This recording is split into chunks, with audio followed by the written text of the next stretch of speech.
Here we go. This is it. This is it.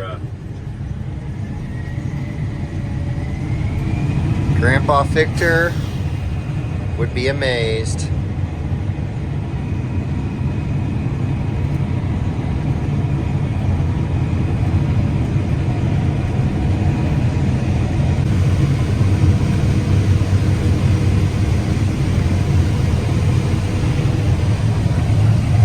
Grain's flowing in the tank.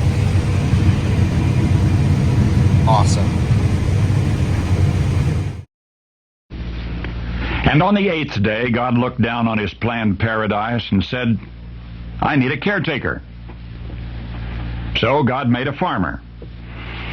God said, I need somebody willing to get up before dawn and milk cows, work all day in the fields, milk cows again, eat supper, and then go to town and stay past midnight at a meeting of the school board. So God made a farmer. I need somebody with arms strong enough to wrestle a calf and yet gentle enough to deliver his own grandchild. Somebody to call hogs, tame cantankerous machinery, come home hungry, and have to wait lunch until his wife's done feeding visiting ladies, and then tell the ladies to be sure and come back real soon. And mean it. So God made a farmer. God said, I need somebody willing to sit up all night with a newborn colt and watch it die, and then dry his eyes and say, maybe next year. I need somebody who can shape an axe handle from a persimmon sprout and shoe a horse with a hunk of car tire, who can make harness out of hay wire, feed sacks, and shoe scraps, who planting time and harvest season will finish his 40-hour week by Tuesday noon, and then painin' from tractor back, put in another 72 hours. So God made a farmer. God had to have somebody willing to ride the ruts at double speed to get the hay in ahead of the rain clouds and yet stop in midfield and race to help when he sees the first smoke from a neighbor's place. So God made a farmer. God said, I need somebody strong enough to clear trees and heave bales and yet gentle enough to yean lambs and wean pigs and tend the pink-combed pullets, who will stop his mower for an hour to splint the broken leg of a meadowlark.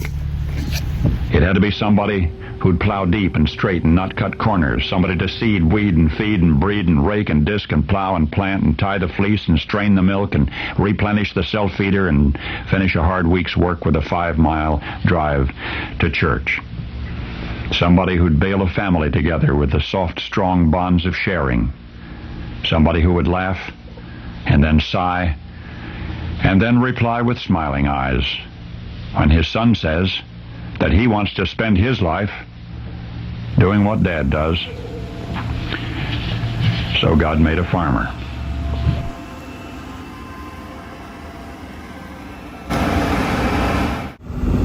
Shake and bake, baby. Shake and bake is back.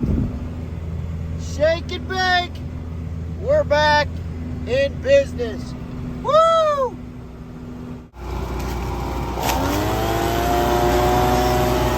Isaac going crazy with this new leaf blower. Here we are.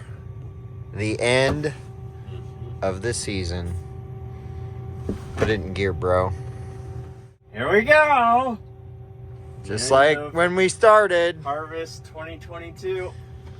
It's crazy. In the books. Yep. Here we go. It's been a good run. It has. All right. Well, till next year.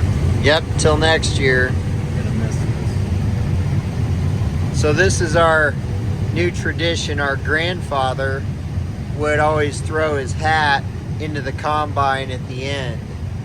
So in honor of Grandpa, we're going to do this a little different. We attached our hats on the last stalks of corn for the harvest, and then we're going to run them through the combine.